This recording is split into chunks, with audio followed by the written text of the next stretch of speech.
बिस्मिल्लाहिर्रहमानिर्रहीम, अस्सलाम वालेकुम। आज मैं आपके लिए बहुत ही ज़बरदस्त रेसिपी लेके आई हूँ। तो आज जिस तरह का मौसम हो रहा है और बारिशों का मौसम है, बहुत ही अच्छा मौसम है माशाल्लाह से। और इस मौसम में तो पकौड़े और चाय तो मस्ट है और सबको पसंद भी आती है और हर कोई घर में फरमाइश करके बनवाता है कि चलें जी बारिश हो रही है, पकौड़े बनाएं। तो मैंने कहा चलें आज मैं भी आपके साथ पकौड़ों की रेसिपी शेयर करती हूँ। तो हम भी पकौड़े बनाते हैं। तो आइए अब स्टार्ट करते हैं पकौड़े बनाना। तो ये मैंने बड़े साइज़ के 2 आलू लिए थे, कद्दूकश कर लिए, सब्ज़ धनिया है और प्याज है, उसको रफली काट लिया था, अनारदाना है और 3 खाने के चम्मच कसूरी मेथी है और अदरक लहसुन का पेस्ट है 1 चम्मच। तो सारी चीज़ें हम बाउल में ऐड करेंगे।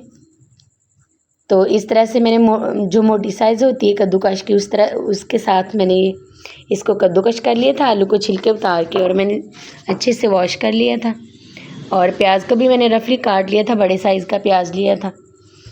तो 1 चम्मच ये साबुत धनिया है, इससे जायका बहुत ही अच्छा आता है और साबुत ज़ीरा है। तो ये चीज़ें बहुत ही अच्छी लगती हैं जब पकौड़े बनाते हैं तो उसमें।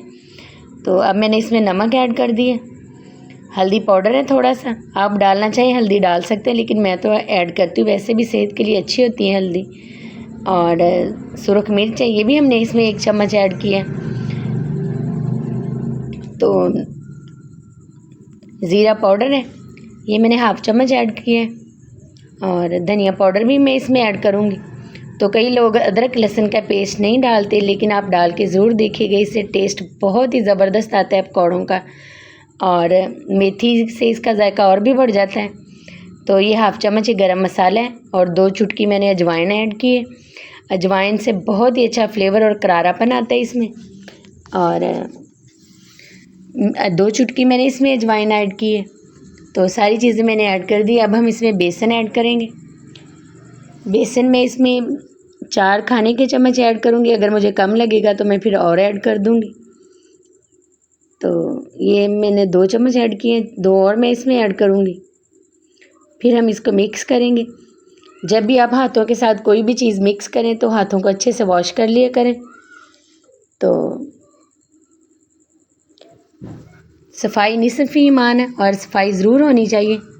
तो चीज़ों का ख़ास ख्याल रखें कि धो के इस्तेमाल करें और हाथ भी धो के जब भी कोई चीज़ बनाएं तो बनाएं।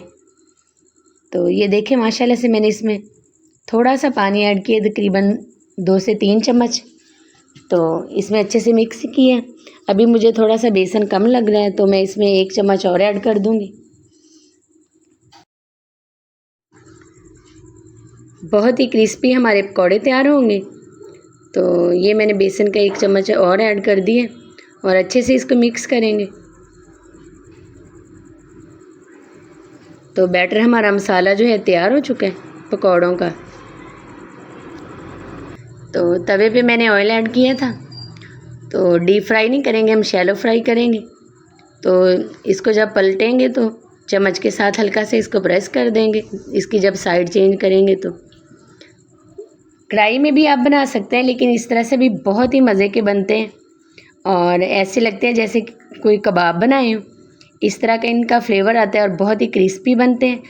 लेकिन जब भी बनाइएगा तेज़ आंच पे नहीं, मीडियम आंच पे इनको बनाइएगा तो ये बहुत ही मज़े के बनते हैं और ज़्यादा ऑयल भी नहीं फिर इसमें इनमें ऐड होता। तो ये देखें माशाल्लाह से पकौड़े हमारे तैयार हो चुके हैं। इनका जायका बहुत ही ज़बरदस्त होता है। तो आप तवे पे बना के ज़रूर ट्राई कीजिएगा। और जो मेथी हमने इसमें ऐड की, मेथी से इसका फ्लेवर और भी अच्छा आएगा। मुझे तो ये मेथी वाले पकौड़े बहुत ही पसंद हैं, मैं तो अक्सर बना लेती हूँ। तो ये देखें माशाल्लाह से कितनी ज़बरदस्त इनकी लुक आई है और ज़बरदस्त से हमारे ये पकौड़े तैयार हो चुके हैं। बहुत ही क्रिस्पी बने। इसको आप दही के रायते के साथ और केचप के साथ भी खा सकते हैं और चाय के साथ तो ये और भी बहुत ही मज़े के लगेंगे। बारिशों के मौसम में इस तरह की चीज़ें वैसे भी सबको पसंद होती हैं, तो बच्चे और बड़े दोनों शौक़ से खाएंगे। इसमें मैंने सब्ज़ मिर्चें ऐड नहीं की क्योंकि बच्चे पसंद नहीं करते। आप इसमें अगर ज़्यादा स्पाइसी करना चाहते हैं तो सब्ज़ मिर्चें भी ऐड कर सकते हैं। तो बहुत ही लजीज बने हैं ये पकौड़े और आप भी ज़रूर ट्राई कीजिएगा। बहुत सिंपल रेसिपी है, बनाना बहुत आसान है। दुआ में याद रखें। अल्लाह हम सबको अपने हिफ्ज़-ओ-मान में रखे। अल्लाह।